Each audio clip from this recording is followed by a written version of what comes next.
Hi everyone, this is part 2 of a 3-part series on how to blog for your business, even if you're not a strong writer.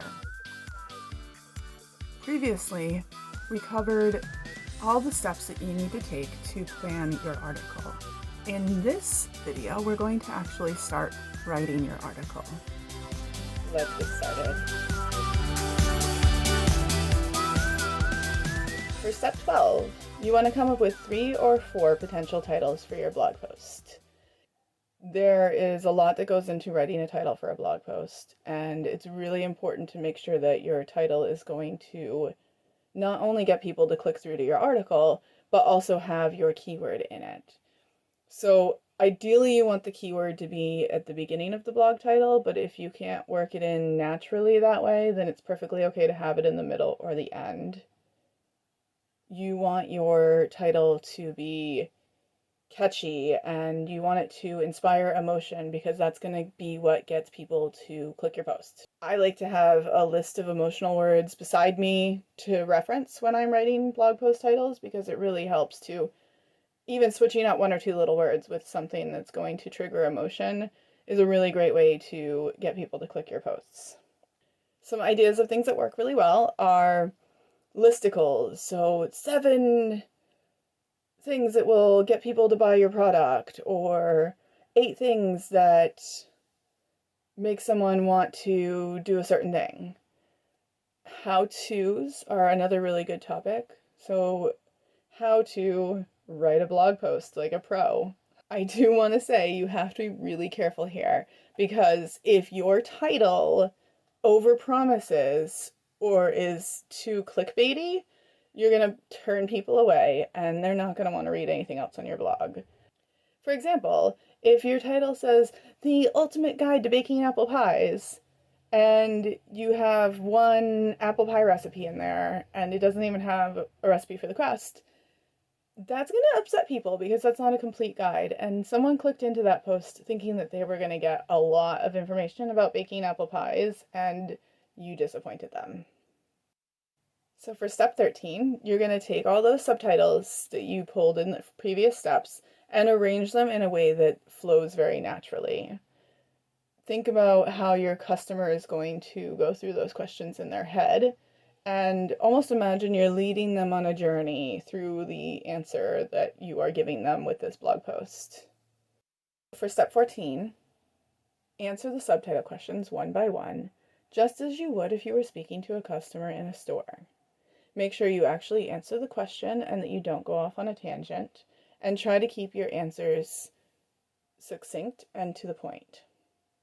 This is a really great opportunity for people who aren't writers, because you can take advantage of technology and use speech to text. You have to remember that you're the expert. You know not only how to answer these questions, but you also know what your customers want and like to hear as the answers to these questions. This means that if you are answering them in a blog post for people to read, you're going to continue to attract the sort of customer that you work best with. You are not going to read anything written by someone else until step 15. And this is very important, because it's so easy to get caught up in reading what other people write and have issues of self-doubt or overwhelm or confusion or even imposter syndrome. You're going to start reading those articles and think to yourself, I can't add to this. I can't make this better. I can't do this better. And you're going to give up. You're going to walk away. So don't fall into that trap, and wait until you've answered all the questions yourself before you start reading what other people have written on the subject. That being said, you definitely want to read what other people have written, because by scanning, and really scan, don't read, by scanning through these articles, you're going to be able to make sure that you haven't forgotten anything or left anything out that's important. For step 16, you want to look for relevant data and statistics that you can add to your article. And this is important because, for one, for search engine optimization purposes, you want to have links to sources outside of your personal website. the more valid these sources are, the better. So finding a really thorough study by a research institute in your field and citing a statistic that backs up your article. Step 16 isn't going to apply to every article. Not every single blog post is going to need data or statistics. For step 17, you're going to write an introduction. And it's important to make sure you're very direct. When you're writing for the internet, people are going to pop into that article, and if they don't know what you're about to tell them in the rest of the article right away, they're going to leave. Try to include the keyword in the first sentence, but if you can't do that naturally, definitely make sure that it's in the first paragraph. Your introduction should only be 1 or 2 paragraphs long. It doesn't need to be anything crazy. For step 18, you're going to write a conclusion. This only needs to be a couple of sentences. It doesn't need to be anything crazy or long.